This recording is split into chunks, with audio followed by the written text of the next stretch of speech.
بسم اللہ الرحمن الرحیم۔ السلام علیکم۔ آج کا ہمارا موضوع ہے محمد افضل جھنجھانوی۔ محمد افضل جھنجھانوی تمہید۔ محمد افضل جھنجھانوی 12 ماسہ اردو کی قدیم صنف سخن کے بانی ہیں۔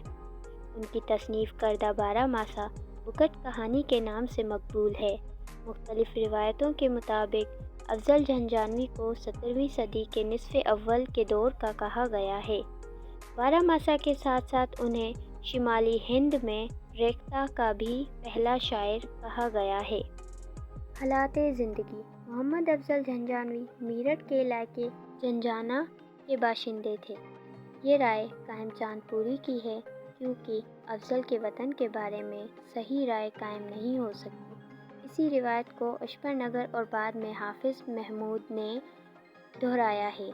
بقول ڈاکٹر تنویر احمد علوی، بکٹ کہانی کی اپنی داخلی یعنی لسانی شہادت بھی اس کے حق میں جاتی ہے کہ افضل پانی پت سے نہیں جھنجھانا ضلع مظفر نگر سے تعلق رکھتے تھے۔ ماہر لسانیات اور مرتب بکٹ کہانی پروفیسر مسعود حسین خان بھی اس بات کا اظہار کرتے ہیں کہ افضل کی زبان ہریانوی کے لسانی اثرات نہیں رکھتی۔ ڈاکٹر تنویر احمد نے یہ خیال بھی ظاہر کیا ہے کہ محمد افضل کا تعلق جھنجھانا ضلع مظفر نگر سے تھا، لیکن ملازمت کے لیے وہ پانی پت میں رہے۔ ریاض الشعراء میں انہیں پانی پت کا باشندہ لکھا گیا ہے۔ محمد افضل جھنجھانوی پیشے سے معلم تھے۔ مشہور ہے کہ محمد افضل کو ڈھلتی جوانی میں ایک ہندو لڑکی سے عشق ہو گیا تھا۔ عشق جنون کی حد تک پہنچ گیا۔ لڑکی کے خاندان والوں نے بدنامی کے خوف سے لڑکی کو متھرا بھیج دیا۔ افضل بھی اس کی تلاش میں متھرا چلے گئے۔ ایک دن اتفاق سے اس لڑکی سے ملاقات ہو گئی۔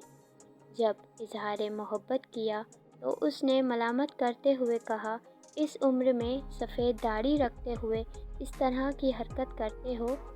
افضل پر عشق کا جنون اس حد تک سوار تھا کہ داڑھی منڈوا دی اور ایک مندر میں جا کر اسی پجاری کے مرید ہو گئے اور گوپال نام اختیار کر لیا۔ پجاری ان سے اس قدر مرعوب ہوا کہ انہیں اپنا جان نشین مقرر کر دیا۔ دستور کے مطابق ایک دن وہاں کی خواتین پجاری کی قدم بوسی کے لیے مندر آئیں۔ ان عورتوں میں وہ بھی شامل تھی۔ جب وہ قدم بوسی کے لیے جھکی تو انہوں نے اسے روکا اور کہا کہ مجھے پہچانا نہیں؟ وہ لڑکی پہچان گئی اور ان کی محبت کی قدر کرتے ہوئے ان کے ساتھ ہو گئی۔ شاعری: افضل جھنجھانوی کی زیادہ تر شاعری فارسی میں موجود ہے کیونکہ وہ فارسی کے شاعر تھے، اور ہندی میں بھی شاعری کی۔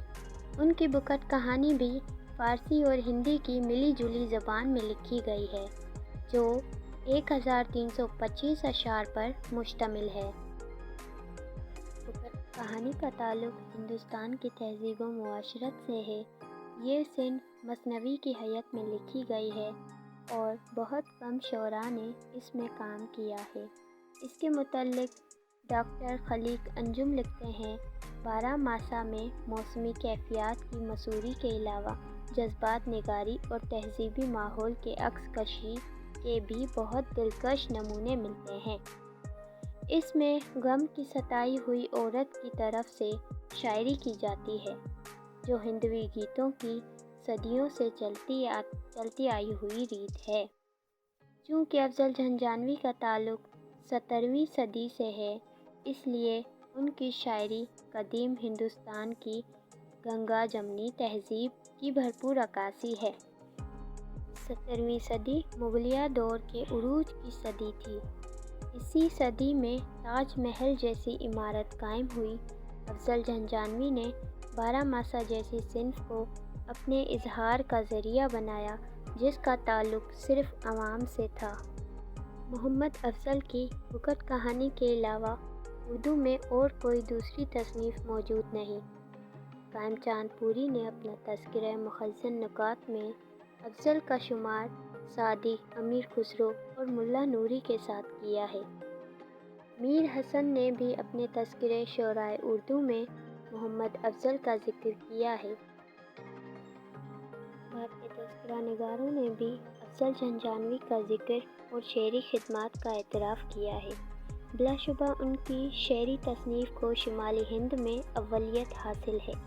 اگرچہ بکٹ کہانی میں اردو اور فارسی دونوں زبانوں میں شاعری لکھی ہوئی ہے، لیکن اس کی زبان آسان اور سمجھ میں آنے والی ہے۔ بکٹ کہانی میں ہندی الفاظوں کا استعمال اس کی ضرورت کے تحت کیا گیا ہے۔ 12 ماسا میں ہندی مہینوں کا ذکر ہوتا ہے۔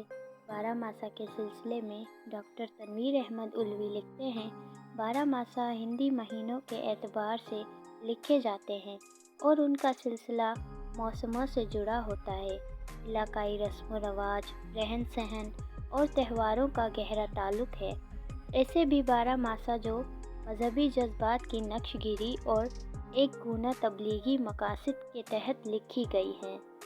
عشق و عقیدت کے جذبات و احساسات سے 12 ماسا کو الگ کر کے دیکھنا مشکل ہے۔ بکٹ کہانی میں 12 مہینوں میں ہجر کی جو کیفیات بیان کی گئی ہیں وہ سوز و غدار سے پر ہیں۔ افضل کا انداز بیاں دل کو چھو لینے والا ہے۔ انہوں نے ایک ہجر زدہ عورت کے جذبات کی عکاسی میں حقیقت کے رنگ بھر دیے ہیں۔ افضل کا دور میر اور مرزا سے تقریباً 150 سال پہلے کا دور ہے، لیکن ان کی شاعری کو دیکھ کر یہ اندازہ ہوتا ہے کہ اس دور میں اردو عام بول چال میں صاف ستھری اور آسانی سے سمجھ آ جانے والی زبان تھی۔ اختتامیہ: محمد افضل جھنجھانوی کی حیات کے متعلق مختلف روایات ملتی ہیں۔ نہیں کہا جا سکتا کہ ان کے بارے میں بیان کردہ باتیں کس قدر حقیقت پر مبنی ہیں، لیکن بلا شبہ ان کی شاعری کو شمالی ہند میں اولیت حاصل ہے اور ان کی تصنیف کردہ بکٹ کہانی ایک بہترین اردو کی سنگ میل ہے۔ محمد افضل جھنجھانوی کی تاریخ وفات 1625 عیسوی ہے۔ حالات زندگی کی طرح وفات کے بارے میں بھی کوئی مخصوص معلومات نہیں۔